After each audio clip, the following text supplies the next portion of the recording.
Hi, I'm Preeti Fernando. This session is titled Rising Above Disengagement, Toxicity, Burnout, Fatigue.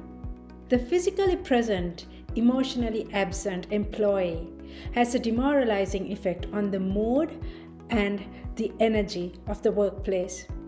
Disengaged employees drain others emotionally. They suck the energy from the good workers and leave others feeling demoralized. After a while, the good employees leave and the not so good employees never leave, and it almost seems like the workplace is OD'd by those defeating dynamics. Disengagement, toxicity, burnout, fatigue are emotional states that require some kind of emotional intervention. The worst place for them to take root is in the psyche. Once it takes root here, it's very difficult to uproot it there. What I mean by there is once it begins to surface in the workplace. You're not able to find a strong enough crowbar to uproot it once it begins to take root out there. So if you can catch it early, that's the key. You save yourself a lot of unnecessary heartache and you're not going around in circles wondering what's going on. If you can catch it early, it's almost like a weed. It's way easier to uproot a weed in the springtime when the soil is loose rather than in the heat of the summer when it hardens and it's become bigger. So it's almost like a weed. As soon as you see it, uproot it, catch it and uproot it right away. What happens when you tolerate disengagement, toxicity, burnout, and fatigue? What happens when you tolerate those dynamics? When you tolerate employees who thrive in those dynamics? The good ones leave, the not so good ones never leave. Employees get angry very quickly. No one seems to be smiling. Everyone is frowning. They got this frowning face. You have that walking on eggshells syndrome, almost like walking on thin ice. You never know when it's going to just cave in. Time waste, money waste. Above all, this is what happens when you tolerate disengagement, toxicity, burnout, fatigue. You're consistently wasting your creative energy to fight a defeating dynamic that's only bringing destruction. What is fatigue? Fatigue takes its toll. It's weariness. It's that feeling of being sick and tired of being sick and tired. Have you been there?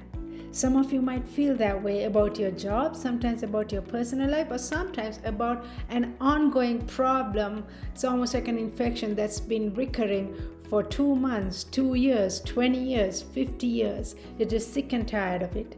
And fatigue is an emotionally driven state. It's you no longer have that energy, that oomph that you used to. Here's the shift that happens when you rise above the feeling of being sick and tired of being sick and tired.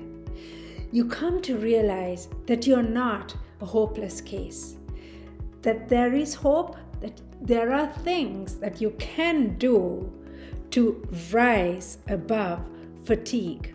It's almost like you feel clogged, emotionally clogged, and you don't know how to rise above it. Knowing how to air out fatigue from your system, from your emotional system, is the difference maker. For example, when something feels clogged, let's say it's your plumbing system in the kitchen. If the faucet is clogged, no matter how much you turn it, the water may not come as smoothly as it normally would. You have to snake it out, or you have to call a professional plumber, or you read about it and you have to unclog it. If the room feels stuffy because there are 100 people in that room, you might open a window to air it out. In the wintertime, you open the window to air it out. It's a similar thing when it comes to fatigue. Airing it out enables a smooth flow of emotions that override those defeating behaviors. So you get rid of that fatigue feeling, and you overpower it with a smooth flow, a fresh flow of emotional energy. Here are 4 ways to air out fatigue. Method number 1, boost your self-confidence. That's the first tool. I don't think I can arises from a deeper I don't think I am. I don't think I can arises from a deeper I don't think I am. When we feel inadequate about ourselves, it's a lack of self-confidence. I felt inadequate about myself for a good 25 years, and it took me a long time, probably about 10 years, to start building my self-confidence brick by brick. 2, always remember that everyone is fighting a hard battle. Airing it out empowers us to look at that employee fighting fatigue, helps us to look at that employee from a compassionate angle rather than a legalistic angle. When we come from a compassionate angle, we try to understand where that person is coming from rather than judging them. So from judging, we moved to understanding.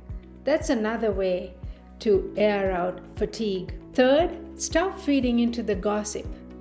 Put out the gossip fire by saying, I have participated in these talks before. Today I don't feel like talking about this. Over and over rehashing the same negativity can lead to fatigue. The way you rise above that dynamic is not to keep feeding into it. The way to rise above it is to step out of it. And you say, today I'm not going to participate. And you never know the dynamic that you start to create in motion when you step out. And you empower others also to see it from a different angle. 4th, to air out fatigue is to practice thankfulness. Look at the great things you get from having your job. That paycheck, the camaraderie, and if it's not the camaraderie, that paycheck helps you in so many different ways. Air it out with thankfulness. Those are 4 ways to air out fatigue. If you're working with someone who has fatigue and it's dragging you down, if you're living day in, day out with someone who seems fatigued and it's emotionally draining you, what can you do to help yourself? Here is the key. Rather than trying to change that other person, you sit down and ask them what's going on. You actively listen. If they open up, you share some things that they can do to help themselves to rise above it. Some of you may have done this not 100 times, but probably 500 times. Then it may be time to try it from a different angle. And sometimes there is very little you can do for someone else's fatigue to improve if they have absolutely no willingness to help themselves. At some level, there has to be a willingness on that person's part also to help themselves. And sometimes you may have to give a reason for them to help themselves. If you continue to enable into that fatigue and keep feeding into it, then there's no reason for them to even try to help themselves. You empower them rather than enable them. Empower rather than enable. Will you say it with me? Empower rather than enable. One way to empower them, ask them, what do you think should be done to address your fatigue? If you enable, you feed into your pity party. When you empower, you rise above it. When you enable, you succumb, you cave in to that dynamic. Their problem now becomes your problem. When you empower, you help them, you give them hope that they can do something to rise above the defeating dynamic of fatigue. The 3 levels of fatigue. First level, this is the basic, easy fix level. 3 levels to address fatigue. Simply do simple practical things or give direction to that person to do simple practical things to make the change. Here are some examples. Maybe you suggest they tackle the difficult task in the morning first without waiting till the end of the day. Sometimes when someone has something unpleasant or something they don't enjoy doing, they keep postponing it till the end of the day. Rather than doing that, why won't you suggest, hey, why don't you start off with this task? Maybe it's to go for a walk outside the building during lunch break rather than staying in the break room and having a pity party, or rather than staying in the break room and gossiping. Maybe you can send them a link for an inspirational talk to uplift their moods. Maybe you give them a $50 gift certificate to a yoga session rather than spending $200 to send them to another seminar. You try to understand instead of judge. That's the basic first level of addressing your fatigue, if you feel that way, or to address the fatigue of someone else. Basic, easy fix level. Some of you may have tried this over and over and nothing has changed. That's why there's a second level to try to address fatigue. In the second level is where you become gently tough. Ask them with sensitivity if they're aware that their behavior is affecting the rest of the staff negatively. Sometimes they don't even realize it.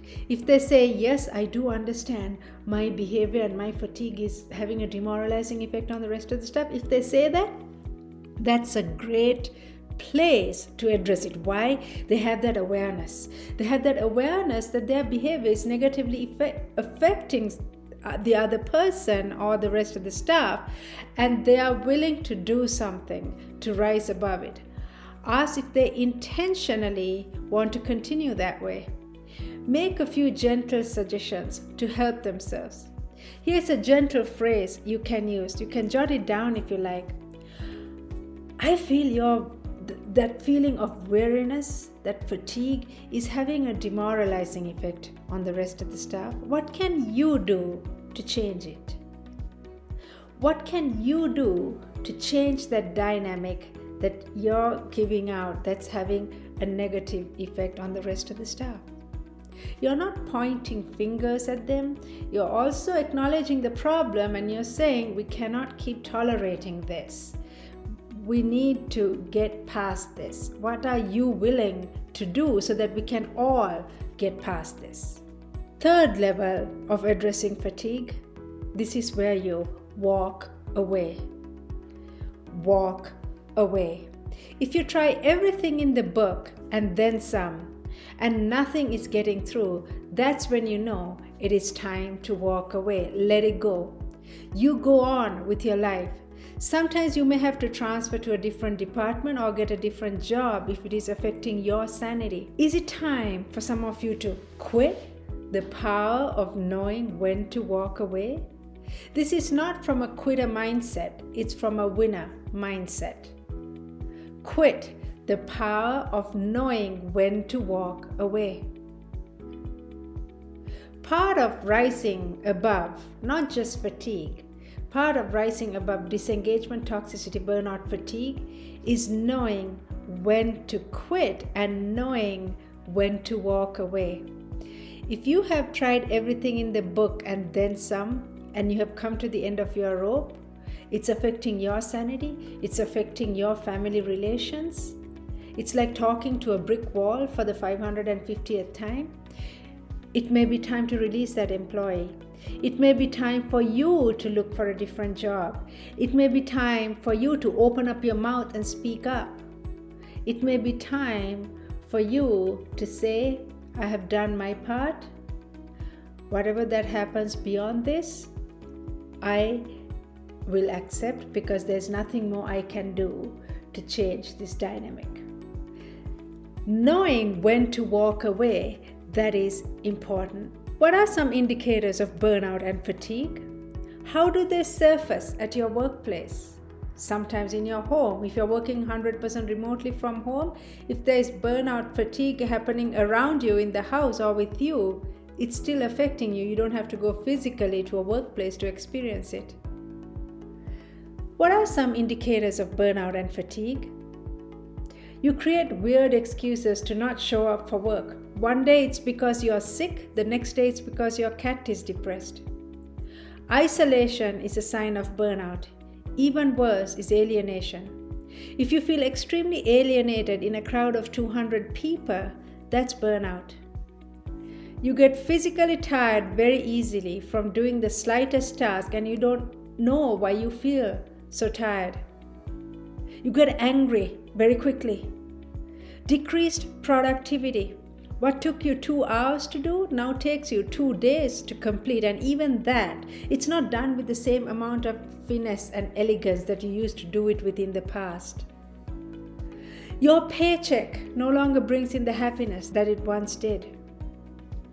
You're constantly having headaches, migraines, leg aches, hand aches, shoulder aches, and the ache list goes on. Nothing debilitating or life-threatening, but little physical ailments that is affecting the quality of your life and the quality of your energy. You feel irritable, restless, and undercurrents of anger that invade your mind all the time. When you see other people laughing and being happy, you get angry. You don't feel happy for them. In fact, you feel worse when you see someone smile. When someone gives you a sincere compliment, it drags you down. You feel angry. You dread the mornings. These are 11 indicators of burnout and fatigue. I experienced all of them. I know what a defeating place it can be. If any person in the room can relate to them, I'm sorry that you have to live that way. It's not fun. And it's hard to tell someone else about it. Not everyone will have the time to listen to all this. Not everyone will have the understanding. There's nothing wrong with you if you experience any or all of those states. I experienced all of them.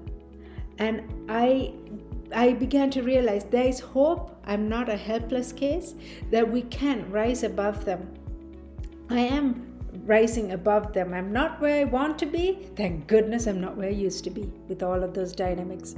That's why I'm sharing this message with you in self-confidence in front of you to give you hope that we can rise above them. But primarily, you need to want to rise above them. You need to want to rise above them and to empower ourselves. Will you say it with me? I want to rise above disengagement, toxicity, burnout, fatigue. Will you repeat it with me? I want to rise above disengagement, toxicity, burnout, fatigue.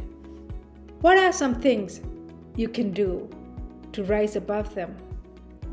One is one of the simplest places to start. Make some changes in the company that you keep. Some of you, go get yourself a whole new batch of new friends. That might automatically take care of your burnout and fatigue. That's what I am doing right now.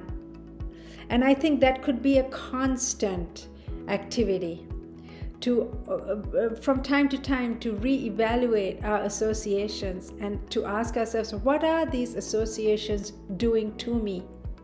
Are they pulling me up or are they dragging you down? Sometimes it's family. Are those family members pulling you up, or are they waiting at every turn to drag you down? Getting yourself a whole new batch of new friends might automatically take care of your burnout and fatigue. If the people you're hanging around with are draining you emotionally, physically, financially, they will feed into your burnout and fatigue. Sometimes it could mean to spend less time with some family members who are feeding into that. They may not be living with you. Honestly, they could be living 10,000 miles away or in a completely different state. It's not the geographical distance when it comes to these emotional states. It's the effect they have on our emotional system. One way to arise out of the dynamic is to make changes in the company that you keep. Spend less time with those feeding into your burnout and fatigue. And here's the reasoning behind it. You can write it down if you like. You cannot get out of a problem that you continue to feed. You cannot get out of a problem that you continue to feed. If your business partner is the person that you're married to or in a relationship with, or you're working with that person, or you work remotely and you're living with someone who is on burnout and fatigue, can you overcome it? I'd say balance it by intentionally associating with people who have good energy. Intentionally find people who will lift you up and not drag you down. If you're married to someone who is on burnout fatigue, if it's an adult child who has moved in with you, if it's a partner that you're living with, or someone you're doing business with and they happen to be your spouse, and they are on burnout and fatigue and they're constantly dragging you down, just walking out is not the solution.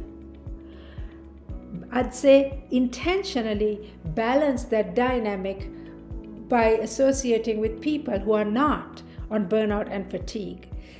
If the person you're living with is on burnout and fatigue, associating with people who exhibit those same symptoms is not going to help you.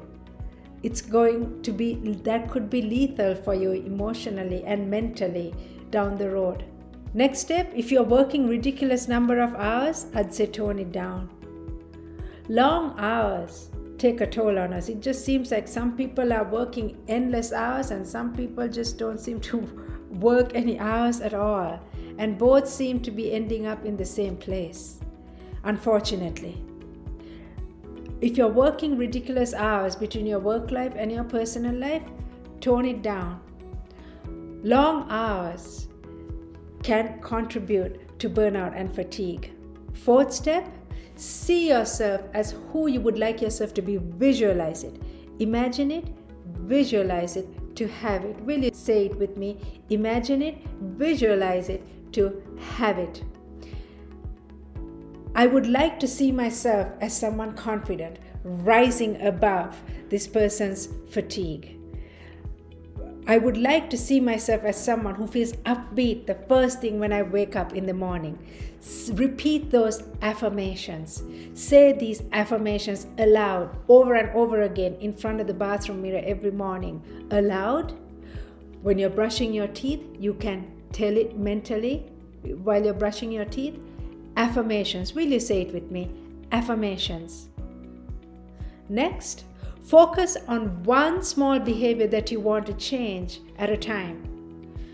Will you say it with me? I will focus on one small behavior that I want to change at a time.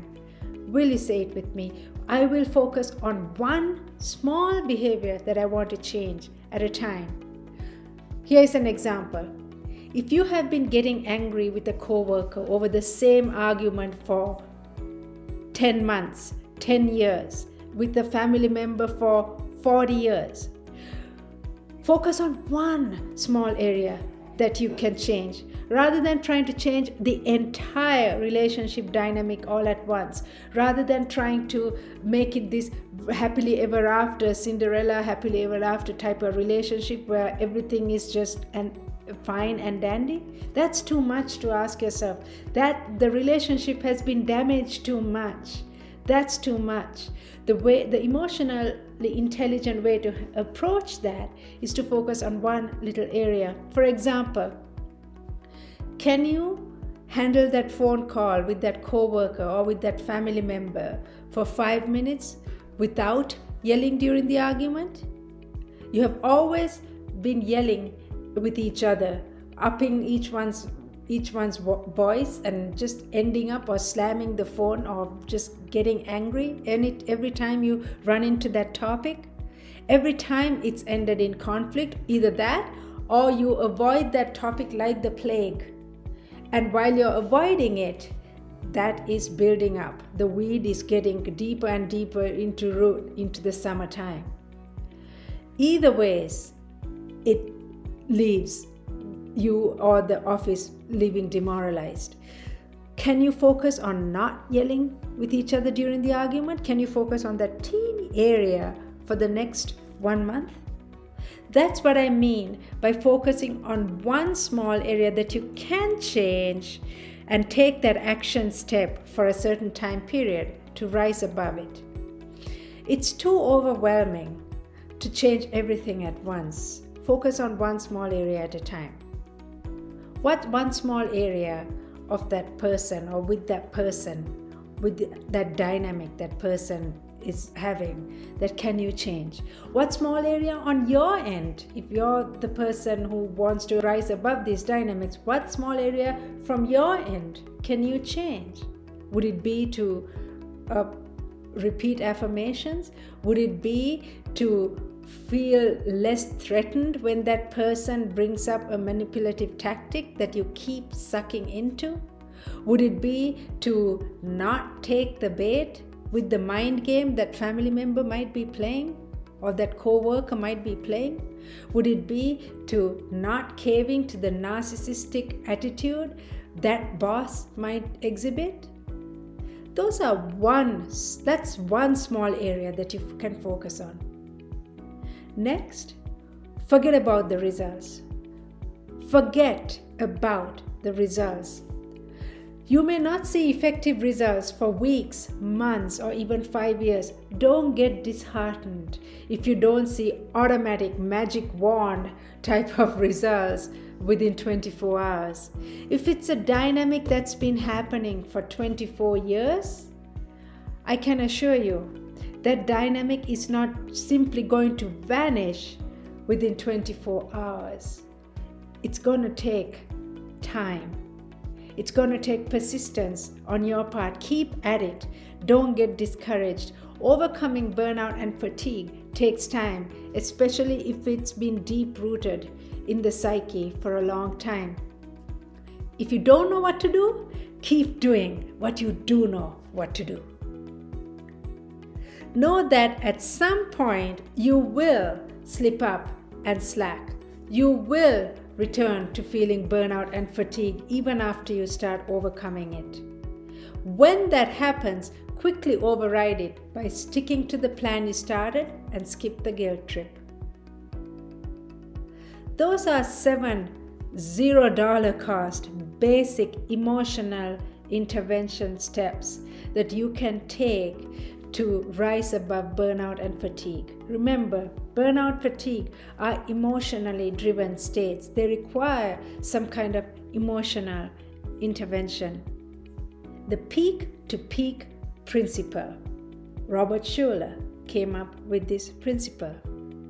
The peak-to-peak principle says we make powerful and best decisions when we are in an emotional peak. We make weak and damaging decisions when we are in an emotional valley. You have the peak, you have the valley. Here is the reason. Emotional impairment does not lead to the best decisions. If your loved one just walked out on you, you got a bad medical report, or your home just got foreclosed on, your boss just chewed you out in front of the whole staff, this is probably not the best time to make a life-altering decision about moving to Spain. You are emotionally turbulent inside. You're emotionally volatile when those types of things happen. Those are emotional valleys. Wait till you make it to an emotional peak. So then you will ask, how long should I wait? It varies according to you. It varies according to the situation. It varies according to the dynamic. Sometimes it could be 2 seconds of waiting. Do you know how many people are in prison because they couldn't wait for 2 seconds without pulling the trigger on something? Sometimes it could be 2 minutes. Do you know how many damaging emails you have sent out because you couldn't wait for 2 minutes without hitting send on that email, without having someone else review it? Sometimes it could be 2 days. Do you know how much of money could have been saved if you waited for 2 days on that decision without making a decision right away to sell the house, to break up with that person, or tell that person off? Sometimes it could be 2 years. Sometimes it could be 10 years. The time you must wait to get to an emotional peak varies. Here is the emotional reasoning behind it. When we are in a valley, we cannot see that far. When you're at a peak, you can see far ahead. You have panoramic views. You see vistas. Here is the example. When you're in this room, you cannot see beyond 10 feet of this room. You see the wall. It's a block. Your vision is limited. When you're at the peak, you can see vistas all around you. You can see beyond 10 feet. You can see what's coming. You can make better decisions. You have better perspective. You think ahead. Your decisions tend to be stronger, wiser, better. Emotional peak decisions tend to be stronger, wiser, better.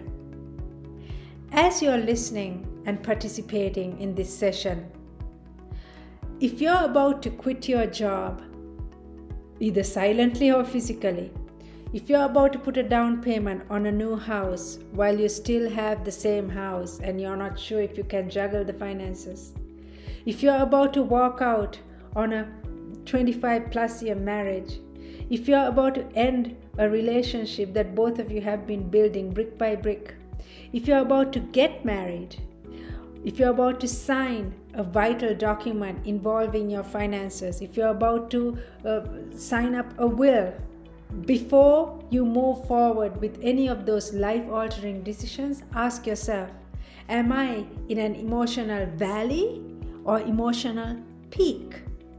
Am I in an emotional valley or emotional peak? Only you know the answer to that question. If you're in an emotional valley, I'd kindly make the suggestion for you to wait a little. I look back at my own life and the choices I made in emotional valleys, they had disastrous consequences that spilled into the next 10 years of my life. Wait till you make it to an emotional peak. Your turn will come. Peak to peak principle. The role of anger in rising above disengagement, toxicity, burnout, fatigue. Spell anger for me. A-N-G-E-R. Now spell danger for me. D-A-N-G-E-R.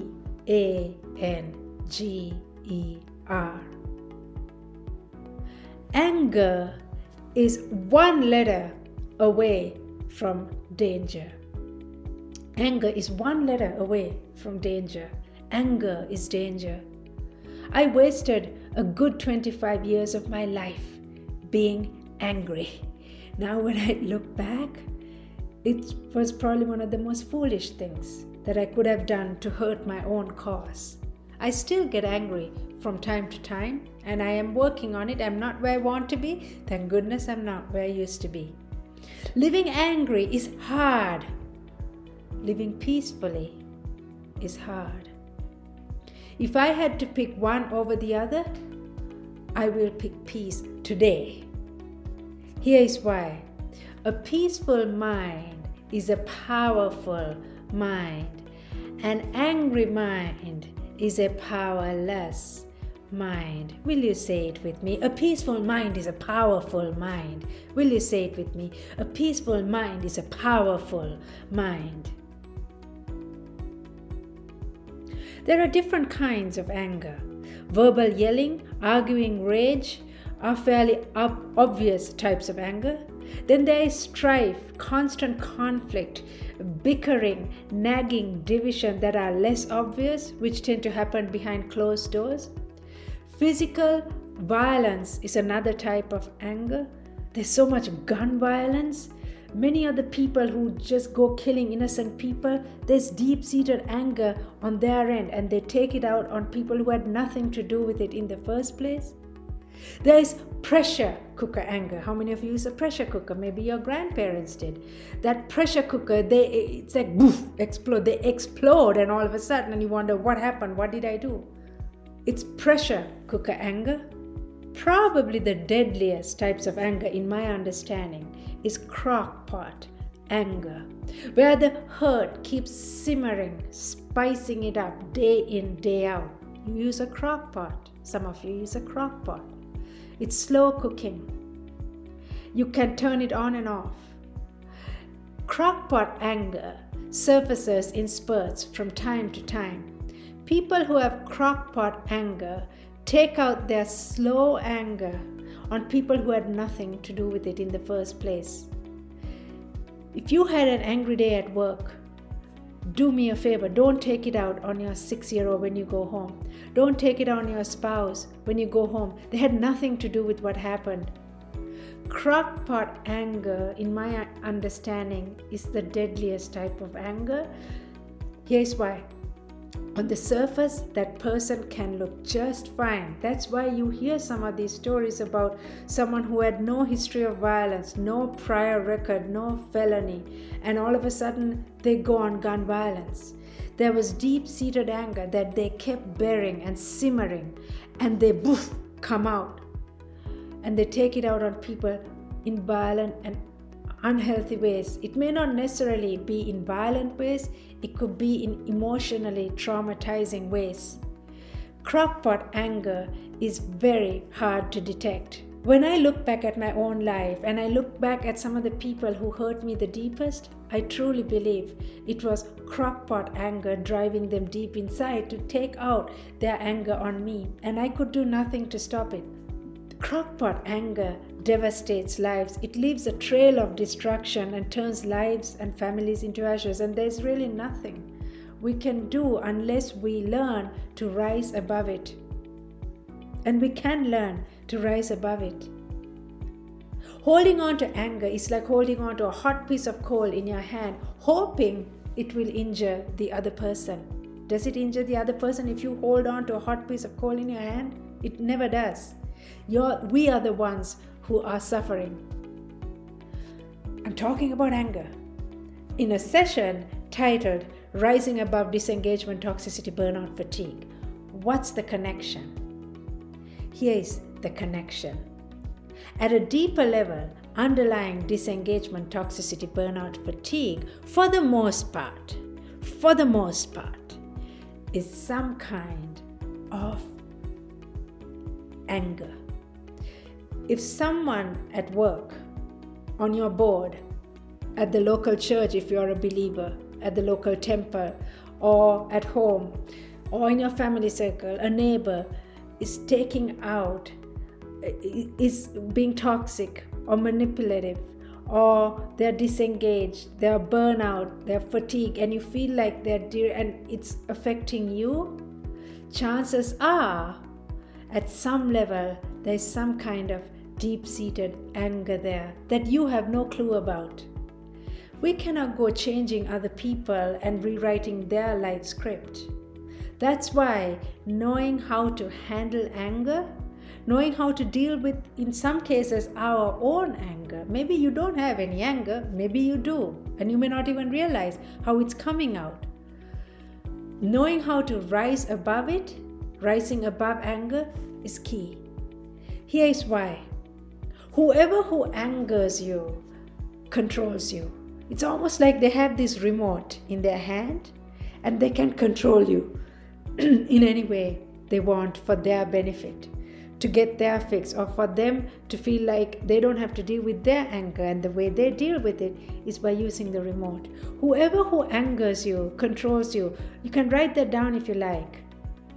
It could be a life-altering line for some of you. You're willingly handing over your power to that person free of charge when you allow that person to anger you.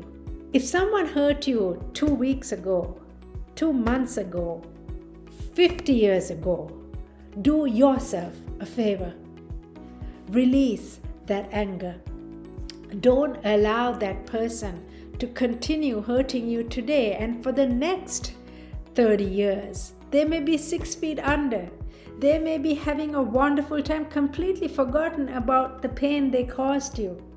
And here you are, still angry at them, and you are feeling physically drained. You're having physical problems, some of those headaches, migraines, shoulder aches that we were talking about. Those could be as a result of someone else's anger that you are still carrying with you in terms of toxicity, burnout, disengagement, fatigue. Get your power back. Will you say it with me? I am getting my power back. Will you say it with me? I am getting my power back. Coping mechanisms when you feel angry. This could be used at work, at home, on the board that you serve, in a public place, when you're driving your vehicle. Sometimes you can use some of these when you're driving your vehicle and there's road rage. Not all the time because of the practical element of it. Coping mechanisms when you feel angry. Lie down. It's difficult to feel angry lying down. During that Zoom call, if someone makes a comment to tick you off, lie down. You might have to switch off your video. Lie down. Here's the reasoning behind it.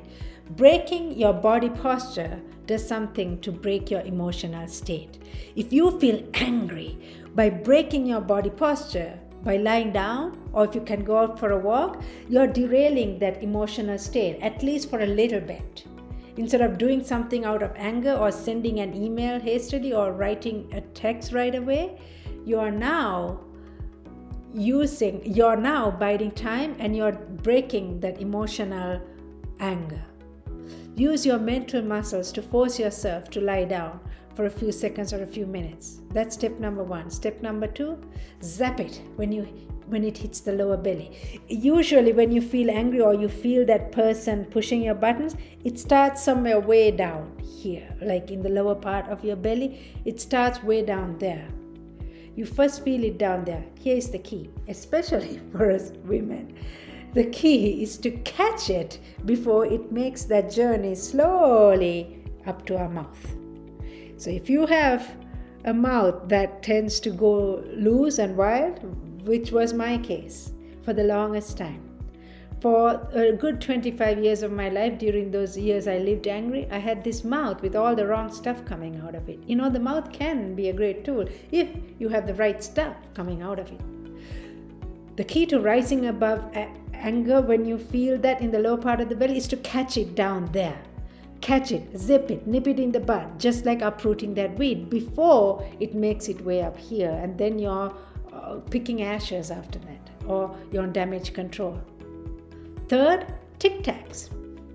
Have them handy. Go to the $1.25 store, go to the grocery store, buy yourself some Tic Tacs. If you cannot zip your lip and it's already coming up from the low part of your belly to the mouth and you cannot just control your mouth, have some Tic Tacs. Put some Tic Tacs in your mouth.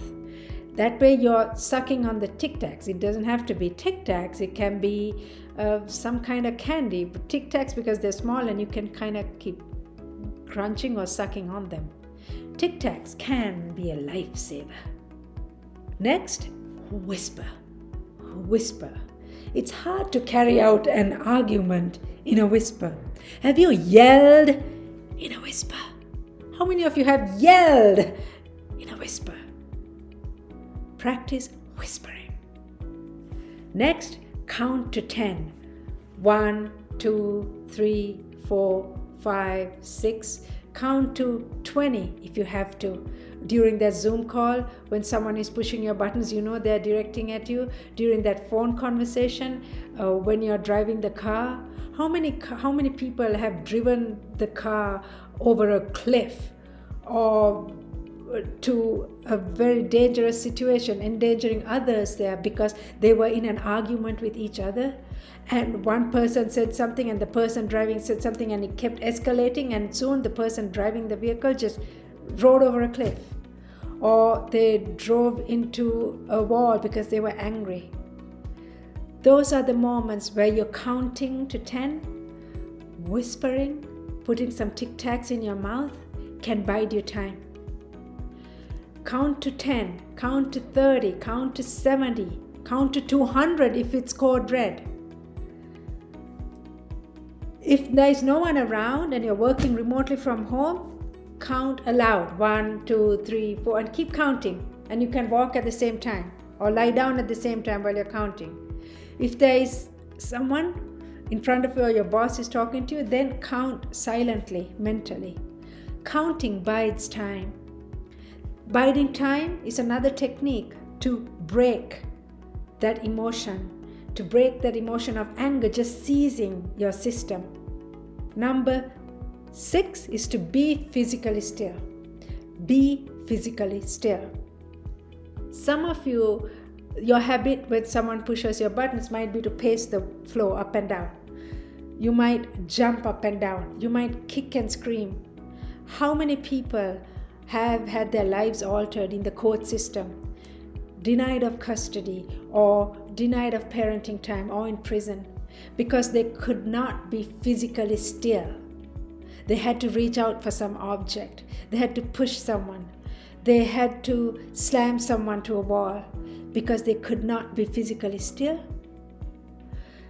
Training yourself to be physically still can be a lifesaver for you. The simplest place is to start by ceasing physical movement. If this is not in your system already in place, I'd say to start working on it before that person pushes your buttons. Don't wait till that person at work pushes your buttons to practice being physically still, especially if that's one of your weakest areas. That person knows exactly which buttons to push. Then do it before that happens. Do it now. Practice being physically still, and you can rehearse it rehearse that person doing that same activity, and this is how you are physically still. 7, extend your fingers. Will you do it with me? Will you do this motion with me? Extend your fingers, clench your fingers. Extend your fingers, clench your fingers. But more emphasis should be to extend it. When we're angry, we have a tendency to clench our fingers. Usually if you watch a movie, this motion, this physical activity is associated with what? Fist fighting, anger. You're ready to fight. This is not really associated with fighting. Rather than forming a fist, you're going to open up your palm like a flower. Here's the physical equivalent of this mental technique. Contraction of the hand makes us more angry. Expansion of the hand makes us calm. Contraction of the hand, it feeds into that anger. Expansion of the hand lets go of that anger, releases that anger. That person now loses their power over you. Whoever who angers you controls you. By releasing that motion, you're releasing that anger right back at them. Here is the punchline from an emotional intelligence standpoint. You can write it down if you like. An angry mind contracts. A peaceful mind expands. An angry mind contracts. A peaceful mind expands. Let's recap those techniques of coping mechanisms for anger. 1, lie down. 2, zap it when it hits your lower belly. 3, tic-tacs can be a lifesaver. 4, whisper. 5, count to 10, 20, 200 if it's code red. 6, be physically still. 7, extend your fingers. Toxic people.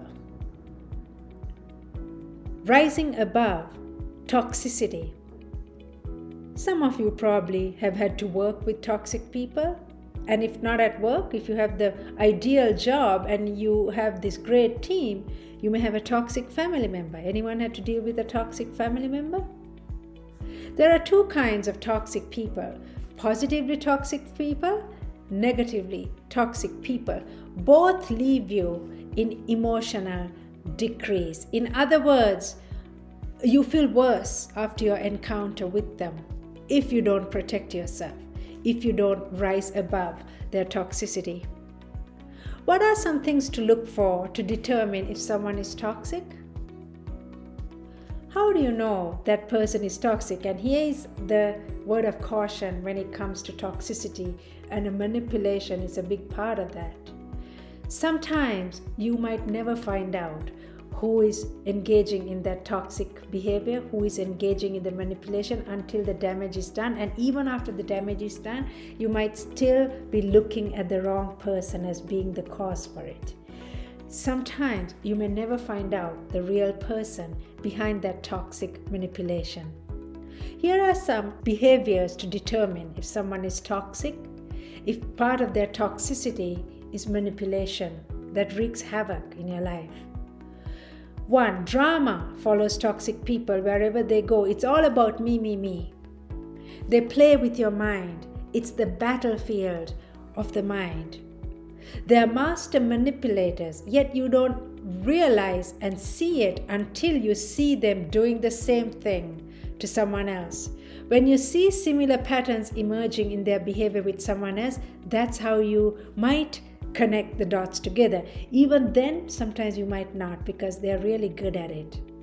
If you finally realize what they're doing to you and the mind games that they're playing, the damage may have already been done. Or usually once it begins to surface, that means much of the damage has already been done emotionally. And I emphasize the word if you finally begin to realize, because depending on how sophisticated they are with that toxicity, you might never connect the dots together until it's way too late. Even then you might not realize it. You might go about accusing the wrong person. Their neediness may be suffocating and you keep helping them. It's really rescuing them. It's really enabling them. Yet when you need them, they disappear. They never see themselves as the problem. It's always someone else's fault. In the case of positively toxic people, they are constantly in denial of the major problem that is glaring at everyone in the face. Their positive toxicity keeps them from acknowledging problems and that something should be done about them. They palm off the difficult problems on you and they take care of the small, easy problems and get credit for solving all the big problems that you are trying to chip away at. Toxic people are impossible to please. Toxic people are repetitive, not creative. It's a line that changed my life. They're repetitive. You see the same behavior repeating, the patterns. They nag in small doses until they eventually get what they want. They say one thing to your face and do something completely different behind your back. That's ultimate manipulation. They play with your mind. They do a lot of behind-the-scenes crafty behavior. They snatch credit and recognition from the person who rightfully deserves it. Toxic people leave you feeling emotionally drained. Do you have to work or live with someone like that? The opposite of toxic people is peak performer. Will you say it with me? I am a peak performer. Will you say it with me? I am a peak performer. How do you rise above a person's toxic behavior? Here are some peak performing habits. They set limits. A person who becomes too comfortable with toxicity likes to dwell on the problem. The minute you offer a toxic person a solution, they're not interested. They get joy by perpetually dwelling in problem mode. They want people to join their pity party and make others feel sorry for them. Peak performers set limits. They distance themselves from this dysfunction. They might ask the toxic person directly, how do you intend to fix the problem? Or are you interested in getting out of feeling this way? 2. Peak performers are aware of their emotions. You can't stop someone from pushing your buttons if you don't know when it is happening. When we become aware of our emotions, that self-awareness, we increase our ability to rise above the other person's toxicity. We become less emotionally entangled in their drama. Here's a comparison. It's like watching a tornado on TV in your basement, on your basement couch, versus being a storm chaser and getting caught right in the middle of the tornado itself. There's a big difference, isn't it? Huge difference. Peak performers try to understand where the other person's behavior is coming from. Rather than judging, they move towards understanding. Once we cross that threshold and begin to understand where the other person's toxicity is coming from, we know ahead of time what's coming. This understanding prevents peak performers from creating unnecessary problems for themselves. The toxic person's behavior becomes more predictable and easier to understand. This helps peak performers to see the patterns more clearly. Remember that a toxic person's behavior is repetitive, not creative. For example, if you find that someone is playing mind games and trying to make you feel bad about a certain situation and they keep doing it, that's a sign they want a certain outcome by making you feel bad. That's a sign of toxicity. That's a sign of a toxic person trying to manipulate you to get something for their own benefit. Peak performers don't try to turn back the clock and rewrite the past. Peak performers know that they cannot go back in time and change the past. They recognize the damage toxic people have done in their lives. They accept the damage. They learn the lessons. Their focus is on moving forward. Their focus is the future. What can I do moving forward to learn from these lessons from the past of 2 years or 40 years? What can I do to learn from those lessons and move forward? It's not just leaving the toxicity behind. It's a big part of it is remembering the damage, learning the lessons, and to stop repeating the same mistakes. That's a sign of peak performance. They stop repeating the same mistakes. They stop feeding into that same toxic dynamic. Peak performers focus on rebuilding damaged trust. Disengagement, toxicity, burnout, fatigue damage trust. They don't build trust. Peak performers take steps to rebuild damaged trust because they know trust underlies any successful business relationship.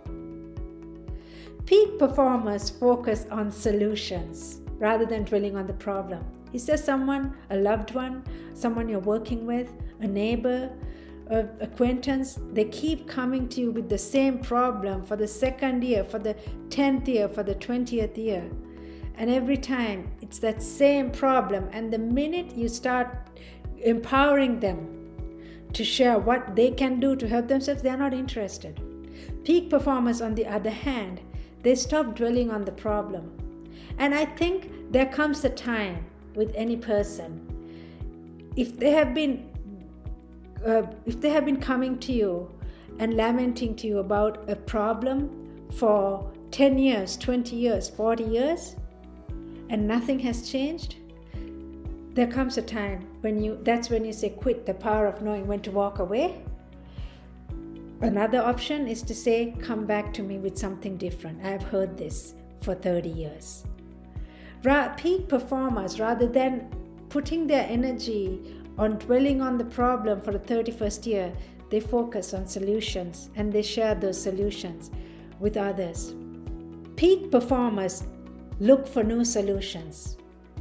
Toxic people dwell on the same old problems. That's a huge difference. Here is a punchline. You can write it down if you like in our ending of this session. Most people are more comfortable with old problems than they are with new solutions. Most people are more comfortable with old problems than they are with new solutions. Rising above disengagement, toxicity, burnout, fatigue, if it's been ongoing in your life, if it's been ongoing with the people that you work or people in your family circle, rather than becoming too comfortable with that same old problem, the key is to use these emotional tools to look for new solutions. Thank you for giving me the gift of your time. Thank you for giving me this platform to share this message with you. Please visit my website, preethiferando, preethifernando.com, www.keepyourpeace.com. kelumteam.com. That's KELUMTEAM, kelumteam.com. Join me on LinkedIn. I wish each and every one of you good health, peace of mind, financial prosperity.